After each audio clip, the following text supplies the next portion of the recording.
right, so we get over here into James chapter 5, and we're coming off of the end of chapter 4 anyways, where we're talking about, and James is making the point known that we need to make sure that we have God in consideration in our life whenever we're making plans. We need to have an understanding of God's involvement in our life, and we talked a lot last time about that and had a lot of great discussion. He gets here to the beginning of chapter 5 and now starts pointing towards and talks about the rich. Now, he does talk about the rich, but in particular, he's talking about a specific group of the rich, and those are rich oppressors. And so, before we get into the lesson, I do want to read that. I want to read verses 1 through 6, and then we'll go through and kind of, break it down. Does anybody want to read that for me? James chapter 5, 1 through 6. DJ?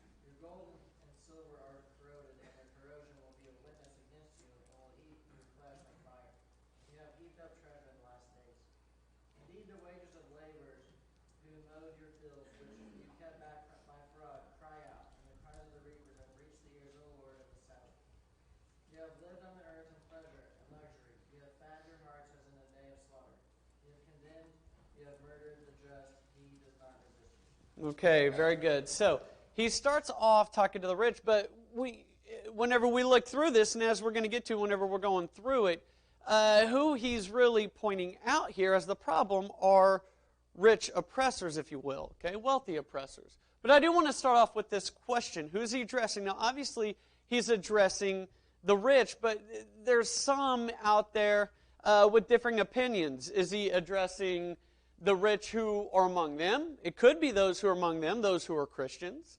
Some have suggested that given who he's talking to, rich oppressors, that it would be those who are rich who are outside of Christ. And that could be true, but to get to the point where you think, well, he's writing a letter to brethren, to Christians, and hoping that somebody else walks in that's outside of Christ, I don't necessarily know if it's that, and I don't think that that's a good conclusion.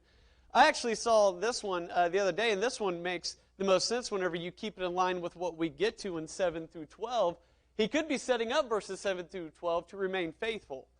The idea is rich oppressors will receive punishment for their actions, so remain faithful, and that's when he gets to, when we get to our next lesson next time, which starts off in verse 7, saying, therefore, looking back at this text right here, therefore, there are these rich oppressors that are out there.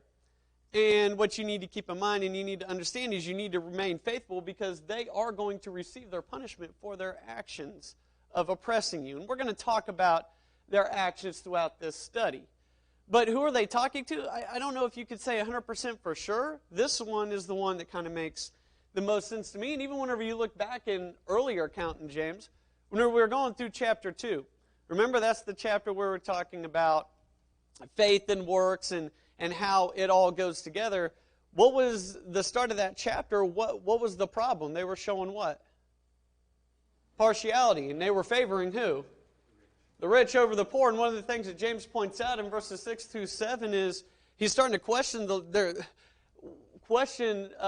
logical actions of showing partiality towards the rich, because what were the rich doing?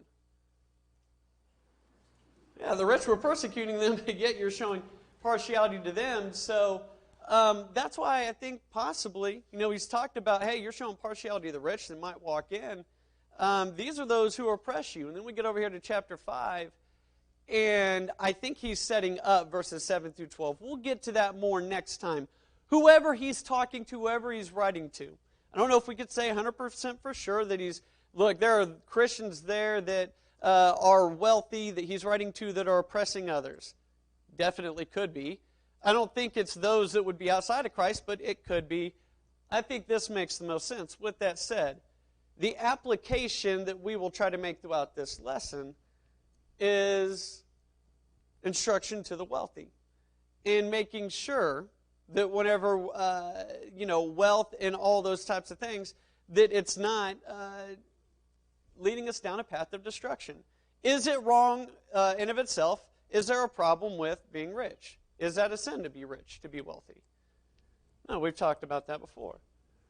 But one of the things that's going to be pointed out throughout this is the actions that they are taking. And we need to make sure that we don't let wealth do what these rich oppressors have allowed their wealth to do. Whether it be their way of obtaining it, or whether it be their hoarding of it, whatever the case may be. And we're going to talk about that throughout. So, like I said, I kind of wanted to start it off with that.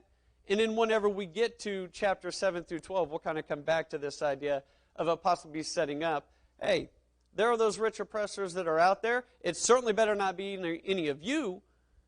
If it is, you need to check yourself. But also remain faithful because they're going to receive their punishment. And that's really what this section gets to. He starts off with that idea there in verse 1, right?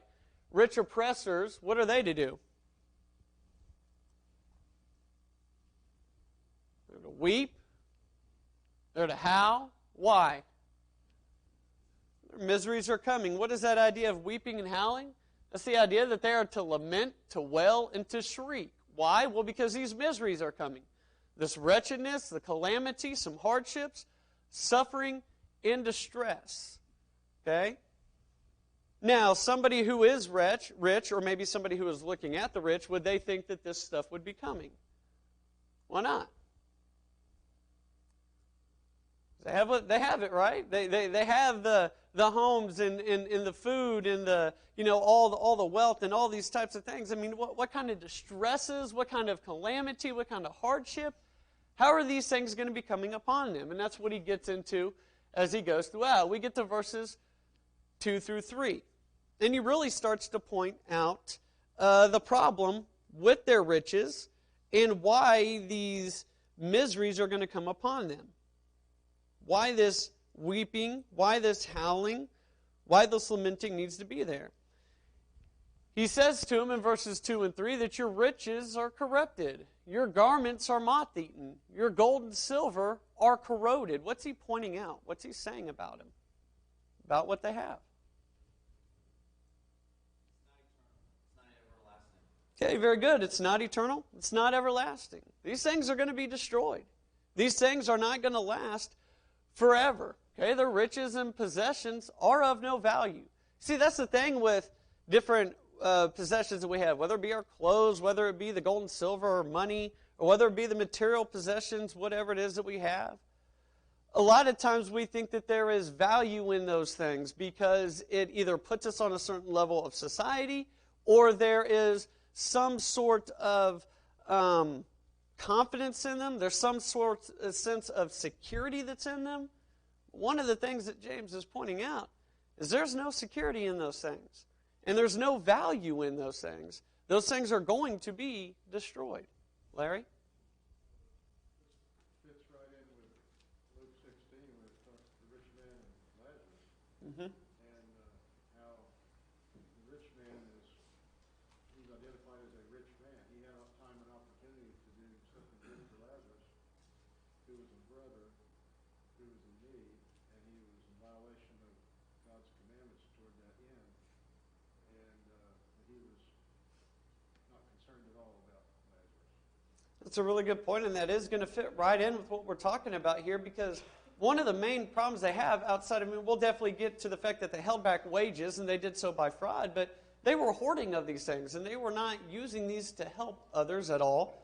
They were taking pleasure in it, and it was something that was going to be destroyed anyway.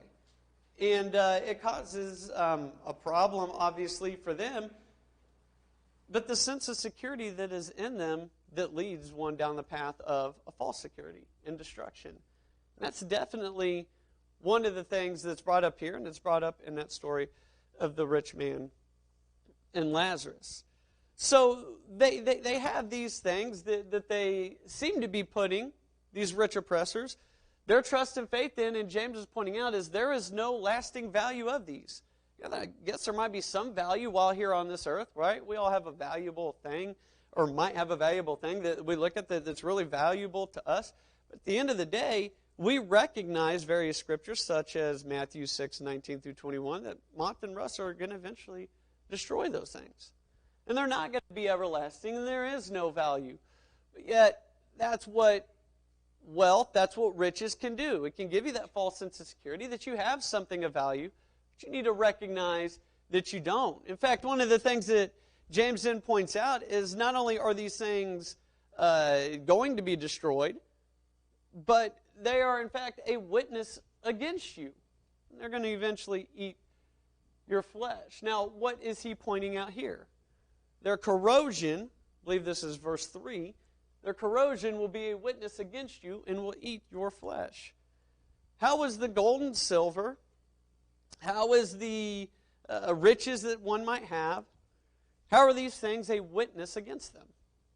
Ronnie? We set this up in chapter 4 when we finished that by telling them not to boast. In other words, this idea of self just apart from God is what he started talking about in chapter 4 to lead into this discussion. Because if you let that go, you're going to be this rich oppressor. That's exactly right. And and I'm glad you went back and made that connection to chapter 4. Chapter 4 we talked a lot about last time that the understanding that James is trying to get one pointed to is the fact that this isn't a me-centered universe, that you didn't do any of this, that this is a God-centered, and it's all has his involvement in it. If you have that wrong, then you're definitely going to go down this path of this rich oppressor mindset of, I did this myself, it's mine, and start hoarding it in all those types of things. And so it's definitely a connection to the end of chapter 4 that we see here. Those who have done that, like what Ronnie was talking about, right? Made plans and have this me-centered mindset. What have they done with these earthly temporal possessions? Okay, they have sought after them. They have sought after them, these things that are going to eventually be destroyed. These will destroy you. Okay, these will destroy one and are a witness of a couple things. They're a witness of an earthly or temporal focus to obtain them. Okay, an earthly temporal focus to obtain them. This goes back to the point that was made earlier. We need to understand the value of these things, and we need to understand that our focus does not need to be in them. Why? Because they are going to be destroyed. But they're a witness against them, because in order to obtain them in the way that they are and hoard them, there is that temporal, earthly focus or mindset. It has nothing to do with eternity and has nothing to do with God. Not only that, but there is a selfishness in hoarding, not giving to those in need. And I think that that's one of the points that is made in this section. You have those who have these riches, that have these that has this wealth, and they're hoarding it to themselves, and they're doing so in order to please themselves. We see that whenever we look down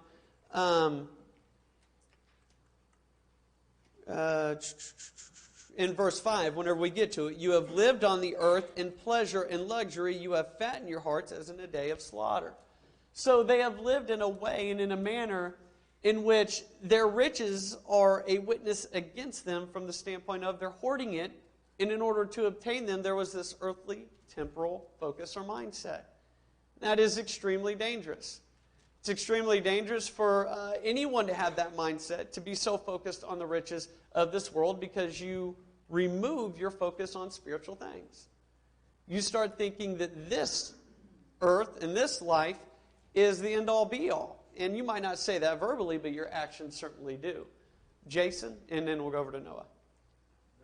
For this person, money is their God, and the pursuit of that money is their God. They've set aside the statutes of God in order to attain that. They've lied, they've killed, they've stolen, they've done these things, and they've put that money in place of God, and they've bypassed Him in order to get that. So not only is it a greed for that, but it's led them to set aside those laws in order to attain those. That's right, and I think that kind of goes along with Ronnie's point of the fact that if you go back, there is the idea of God's non-involvement, and that it's all me that obtain these things. And as a result of that, if it's all me, and I'm the one after to obtain them, and that is my God, if you will, then God's standards are thrown out the window. And what's going to end up coming as a result? Sin. Because I throw God's standard out the window in order to obtain these things. Noah? I guess there are 2 points. One is that if you look at prosperity in absolute sense across time, I would submit that every one of us in this building is richer than anyone who James could be describing in this chapter. And I think that might just be an idea for us to bear in mind, because it is hard sometimes to relate back or think that, we're rich because we can see some of the opulence and luxury that does exist out there by those who are rich by today's standards. And then the other point is going to, not giving to those in need. This is a theme that has surfaced multiple times in the book of James. When it talks about chapter 1, pure and undefiled religion is visiting orphans and widows in their distress. Later on, whenever he's talking about faith and works, he talks about those who would say, go and keep you warm and filled, but didn't do anything for the one who needed to be warm and filled. And then even in chapter 4, he talks about you don't receive because you ask, spend on your passion. And I think that's just a challenge. I think certainly looking at myself. No, I think both those are good points. A lot of times in this, somebody else is always richer than you, right? You can always look at that and somebody else is the next rich guy. And we always need to put ourselves in and understand what have we been blessed with and use what we can to help out others. And we need to make sure that is our mindset, one of giving. Larry and then Steve. So kind of go along with what everybody's saying. Another good example is Jesus and the rich young ruler. Where here was a man who was faithful, and yet he put his riches ahead of God. Jesus, he said, what one thing must I do to be perfect? He said, one thing. Sell everything you have and give it to the poor and come follow me. He was not willing to do that. And so there's a lesson there for us that we can't put anything between us and God, even if it meant giving up your earthly possessions or life. That has to, if it's a situation that calls for it, whatever that might be, that we can't put other things like our riches. And I guess there's a danger there that people tend to trust in their riches, and so we got to get away from that. And we're not going to be around forever either. That's a very good point. We can't be putting our trust there. Steve? Go along with what Noah just said, that just to get in our minds what it's so hard for us to think about ourselves as rich. There's always somebody richer than us, so we never think of ourselves as rich, but we're 99.83% richer, the median American, than the rest of the world. 99.83%. So that gives you an idea how rich we are in this country. Even the poorest people in America are very wealthy compared to the rest of the world. So we have to think in those terms when we think about rich and what that represents here. Right. That's a really good point, and I'm glad Noah brought it out. And Steve, I did not know that about that stat, but that is crazy whenever we go down that path and start to about a lot of comments. So Gerald, Jason, did you have another one? Okay, Gerald, Jason, and then DJ. I saw you this time, DJ. There's nobody in my line of view. People are going to be more fortunate about money, but our whole duty is to be laying up treasures in heaven, not on earth. So we may have more money than the next guy or whatever, different jobs or something, but we need to be good stewards, and whatever we have, we need to be laying up treasures in heaven, because this life is like a vapor, it's gone, and so we're going to be judged on what we do here, and Jesus tells us to do that, and that's our goal in life. So that's a good point, and I like the word that you use there that we haven't said, at least to this point in the study, and that's we need to be good stewards of what we've been blessed with. And being a good steward is going to be sharing it, not hoarding it. Yes, sir. Well, Proverbs, I believe Proverbs says, talking to God, says, I have enough money not to steal, but don't give me enough money where I'll forget God. And that's be satisfied with what you have. So that's something to stay in mind too. But like Steve was saying, we're living in a time of prosperity. And of course, that can change. Right.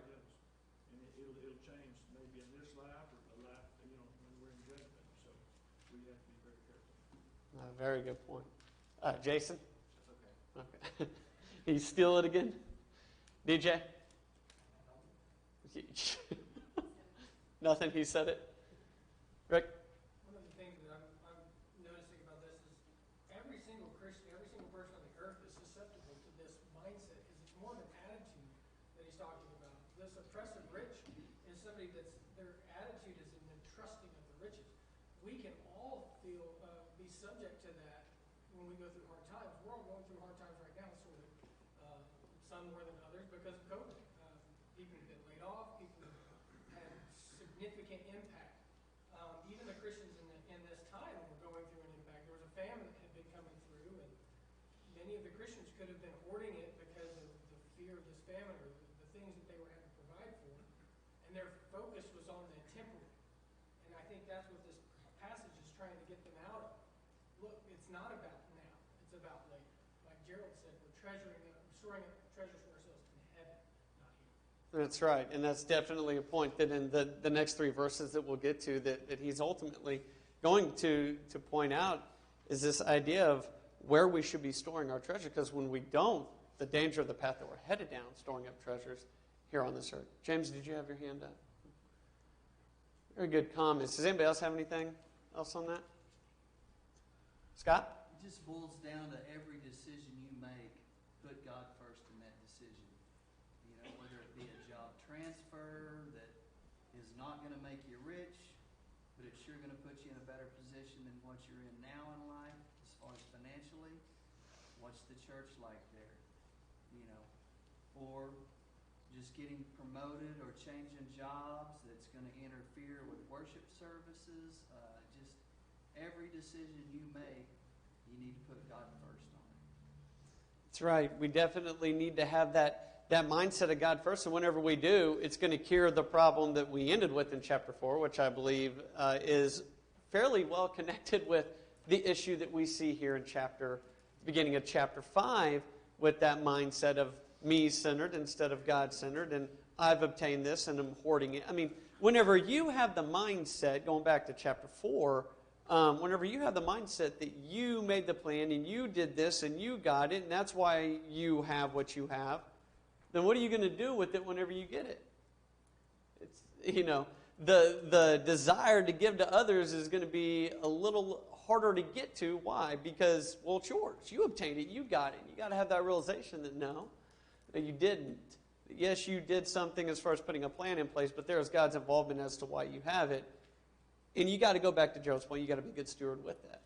You got to do with it what God wants you to do. And again, these are individuals who have that wrong focus. It's a temporal focus. It's not a heavenly focus. And whenever they're in that focus or that mindset, there's this hoarding where this goes back to the point Noah was making earlier that we see kind of throughout the book. The idea of a selfish, pleasure-seeking desire to keep it for yourself, not give it to those who are in need. He concludes here in verse 3, you have heaped up treasure in the last days. And we kind of pointed out this verse in Matthew 6, 19 through 21, that moth and rust will destroy the things of this world. Seeking after them will destroy one, because that is where their heart's ultimately going to be. Their hearts and their wealth and the things that they have, and they put value and security and confidence in that. It's going to ultimately end up destroying their souls. And this idea of the last days, what is that pointing to? What is that? I didn't put anything up on the board, but what is that referring to? Some had said, I think he actually pointed out the lesson, that some might believe that as reference to AD 70. I read somewhere else that someone said, you know, there are those out there that think that, but I don't believe that that's what it's pointing to. What's it pointing to?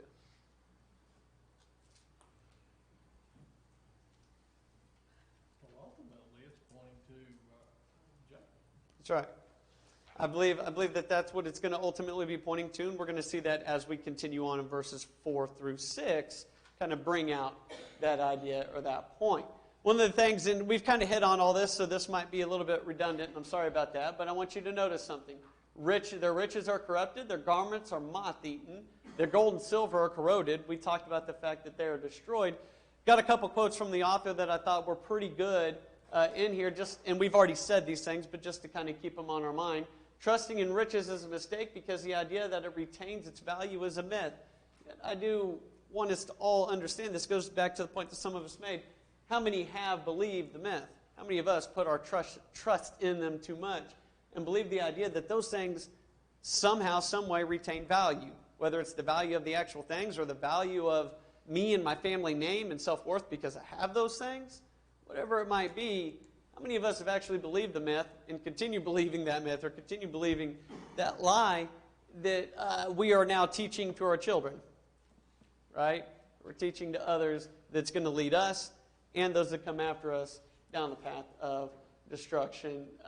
Trusting in wealth was another one. I think he said it right after that statement. Trusting in wealth is a damaging and degrading attitude. We see that idea in Matthew 13:22 as well as in Mark 4 and Luke 8 with the parable of the sower. You have the third seed. What does it fall upon? Right? You have the one that falls on the stony ground, the one that, and eventually the one that falls into the thorns. And what happens there? It chokes it out. And whenever Jesus gives the explanation of it being choked out, one of the things that he talks about is choking it out is the riches of this world. Okay? So it's a damaging and degrading attitude. Okay? We also see over in Luke 12, 20, and 21. I don't know why it's slipped my mind, but I believe that's the one regarding the one, the guy who tore down barns and built bigger ones. And he's told that, you fool, this night your soul will be asked of you. And he's telling those who believe in riches that they're considered the same thing, a fool. I do want to flip over to 1 Timothy 1, chapter 6, verse 9. Read that one real quick. It says, "But those who desire to be rich fall into temptation and a snare, and into many foolish and harmful lusts, which drown men into destruction and perdition." Again, it's the desire to be rich that's the problem. Trusting in wealth, desiring that, it's a damaging and degrading attitude. It's going to lead one down this path where they're going after these things right here. Riches, garments, clothing, gold and silver, all those types of things. And the idea is, it's not going to last forever. It's going to be destroyed. Okay? Any other thoughts on that? DJ? I think Christians, this will always be something every now and then, deciding on, because you work to gain more, but making sure that's not your focus. But what's scary is there's people in the world out there that their riches have caused them to not believe in God and hope, because they don't even know how it can get better than this. And I think that was an idea I was blocked from growing up in, my bubble for a long time. But, there's people out there that their riches cause them to not believe in God because they don't think it can get better. And, I've heard it said, and that's scary because, we see it as, all right, just gotta make sure, I thank God for it. But you can easily, if you let it take over, you flip the switch. That's exactly right. You start putting your focus in those things, and you start wondering how can anything be better than what you have now. And, you will quickly realize that, it doesn't take much to look at those who are wealthy and see that there is hardship in their life too, and that there is something better beyond this. Steve? You think back to World War II, most of us weren't alive during the Third Reich was going over those European countries. Those people's lives all changed immediately. They could have been very wealthy, and then just a few minutes later, they were nothing. They Right. had nothing. Their whole government system of finance was gone. Their dollar, their whatever they used for money, currency was gone. So we think because we've only lived in a land of milk and honey, so to speak, that these things will always be that way. We don't have any guarantees, so we can't put our faith and trust in these physical things. They can really be taken away. Yeah, they can. Yeah, and a lot of what we're talking about is right there corroded or corroding or will be destroyed, right? And it can literally be taken away in this life very quickly. Yep. Very good. Jason? Money is a blessing from God for us to be able to carry out some of the things that we've been commanded to do, to lay by and store restore, to work with our hands so we're not a burden to others, to be able to help, to be able to be good stewards. Um, it's been said 50 different ways that, yeah, it's the attitude, putting our trust in those things, feeling like we do these things on our own, separate and apart from God, that is the issue. Um, but it is given to us, and it has its place, and it does have a value. It's not an eternal value, it's not a spiritual value, but it does have a value, and it is a blessing that is provided to us in different measures. Um, when we get into a promise, when we, like everyone has said, when we trust in that, like the Israelites, whenever they were in the wilderness, that was a real simple and straightforward way that God taught them that He was in control of their well-being and to trust completely in Him whenever He told them how much meat they would take just for the moment. And whenever they tried to take more, it would rot and spoil and it would be full of worms, showing them that when they tried to do that themselves and they didn't completely rely on God, then that was a problem. That's a real good point. You just think about, putting your trust in those things and trying to get more, or those types of things, trying to get more than what you need, what God's blessed you with. How much stress and concern comes along with that to try to maintain all that and all those types of things? Larry? In that same chapter there in 1 Timothy 6, if you drop down to verse 17, 18, and 19, it goes into detail on if you are rich, what you are to do. That's right. So that you will, as it says, lay hold on eternal life. So it's be willing to share and distribute, and the exact opposite of what the rich man did. But in Lazarus, be generous with what you had. Of course, in their day and time, if you were rich, you were very rich. And, everybody, rich is relative in our country, but we're all relatively rich. Right. Be ready to help others if they need help. That's right. That's a good point. Noah, did you have your hand up? Oh, yes. The thing kind of to go off what you just said is gratitude plays a really essential role here. I think you can kind of break gratitude into three pieces. We're grateful for something, that can be our material blessing. But we also have to be thankful to God for those things. That kind of removes us from that equation. Yep. And that was certainly one of the big issues with the rich man in Luke 12. Then the last piece of that is that gratitude should also prompt us to do something. That if we're truly grateful, we're not just going to sit there on our stuff, like it talks about later on James 5, that they live their life in luxury. It should prompt action. Stress that. No, you're exactly right. That idea of to pay it forward, right? That gratitude, the thankfulness are the things that are going to come about. We are running really low on time, so we'll try to get through 4 through 6. I broke it up and really just looked at it like this. You have the actions that the rich oppressors, if you will, that he's talking about, the attitude that they have, the actions that they were doing. They have held back the wages of the laborers who mowed their fields by means of fraud. They weren't paying them what they should be getting paid. Now, what amount? Were they not paying them at all? It's probably what it seems like. Were they not paying them but very little? Whatever the case may be, the point and the application we can make is they were keeping back for themselves and not giving the laborers what they deserved. And whenever they were doing this, they were living, and they had lived on the earth in pleasure and luxury. So they were holding back from those who rightfully worked for them in deserved and earned wages. They were holding back from them, and then in the same moment, they were sitting back and living a life of pleasure and luxury, of all this wealth that they had accumulating. In other words, like we've been talking about, they had hoarded it for themselves and not only weren't willing to give those who were in need, but wouldn't even pay those who had earned these wages rightfully in a manner of work.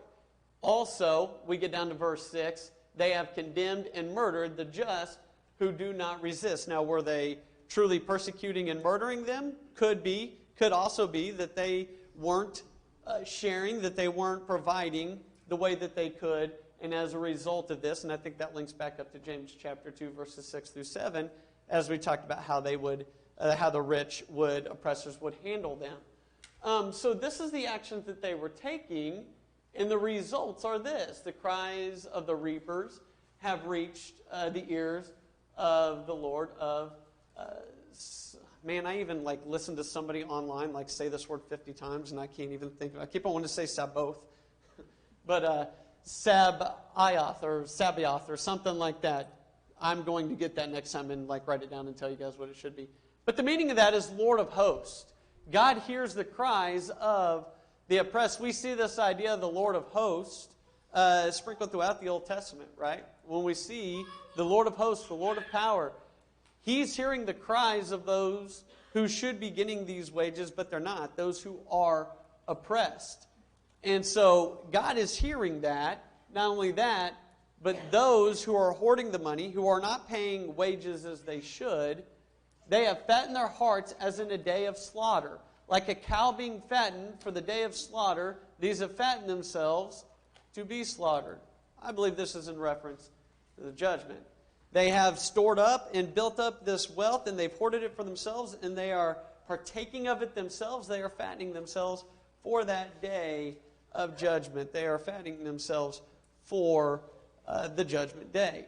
And so we need to make sure that we aren't these individuals, for sure. As we talked about in this country, we are blessed, extremely blessed. And we need to make sure that we can get into this mindset real easily. I mean, even sitting here in this room, but in any room that you are, in any group of people, that guy's the rich one, so he's the one that will help out all the needy in this congregation or all the needy in this area. You can't do that. We can't be saying, well, they are wealthier than me, so they should be helping. That's not the mindset that we are to have. We are to look introspectively at ourselves and say, what have I been blessed with? And take that and make sure that I am not being the oppressor that is hoarding that all for myself. To get as much as I possibly can out of what God has blessed me with, but instead have that attitude and that mindset of what can I do to help others? What can I do with that to help others? Obviously, you got to take care of yourself and your family as well. But we need to understand to not be looking out and pointing towards others, and like you could do with this section of Scripture, or any section of Scripture that talks about rich and says, well, this is for that guy. You need to look introspectively, see what you've been blessed with, and understand what God has blessed so many of us with in this room and in this congregation, in this country, financially, with wealth. Look to help others, because we might have to give an answer for this. We need to make sure that we have done what we can and been good stewards with what God has blessed us with. This whole section reminds us of the dangers of riches. Larry pointed out 1 Timothy 6, 17 through 19. This command is given to the rich because of the corruptibility of riches. But like we talked about, we need to make sure that we're not just leaving it off to the next man. They corrupt both physically and spiritually. We look at Proverbs 22:16, that those who pursue riches will many times oppress and suppress others. I want you to understand, I think I talked about that a little bit on last Sunday whenever I was talking about my lesson. Whenever we're trying to exalt ourselves, what do we oftentimes have to do to others to make ourselves look better? Put them down. If we're after wealth, what do I have to do sometimes, at least mentally, whenever I don't have an understanding that God's involvement in these blessings of this life? What do I do to others? I oppress or suppress them. I put them down in order to make myself look better, or don't pay them, as some of these were. Angela? I think the parable of the unforgiving servant can show us that it's really not about how much you have. It's your attitude about what you have. Right. He wasn't grateful for what he was forgiven is the main point. But when he was in a position of being one who didn't have much, who was then confronted with somebody who owed him something, and it wasn't a lot, he still oppressed him. He had an oppressive attitude because his focus was on what was his, and his right to rule, and his attitude towards that person. And Jesus puts it all in the context of having this overall attitude of gratitude, but you can be missing that even without a wealthy bank account. You can have a very small bank account, and your focus be all on your riches, and you can be evil to other people in your seeking to get them, even without you having a large bank account yourself. Yeah, that's a very good point. It's a very good point. It's that mindset that, hey, that you know what, there's enough to go around, I'm going to keep what's mine, and not have an understanding of what we have been blessed with ourselves. When not kept in their proper place, riches will destroy one's soul. We got to keep this in the right place. We got to have the right attitude. We got to have the right mindset about them. Okay? So he has this instruction to them, and like I said, we're going to get into the next section. He does talk about, and he says, therefore, pointing back, hey, those who are oppressing, right? Those who are oppressing, they're going to have their punishment coming. You don't be one of those. You remain faithful. And that's what we're going to talk about next time. Having the patience needed to be a Christian and to see it through till the end. Ronnie? One quick thing real fast. Mm-hmm. Your example of the right mindset. Cornelius was a man of wealth. He was devout. He feared God. And he gave generously to the people, and he prayed to God always. So it's not about money. It's about, like you said, this mindset of trying to look forward to something more permanent. Yeah, that's right. Whenever you do that, I mean, that was an individual. I mean, we know him as the one that, was the first one outside of the Jews that the gospel was taken to, and it was definitely an individual who had that heart and that mindset of wanting to serve God. Good discussion. I appreciate it, guys. Hopefully we can make application of this. Next time we will look at the next lesson, verses 7 through 12. Bo Reed has been asked to lead us in the closing prayer, so we'll have him do so at this time.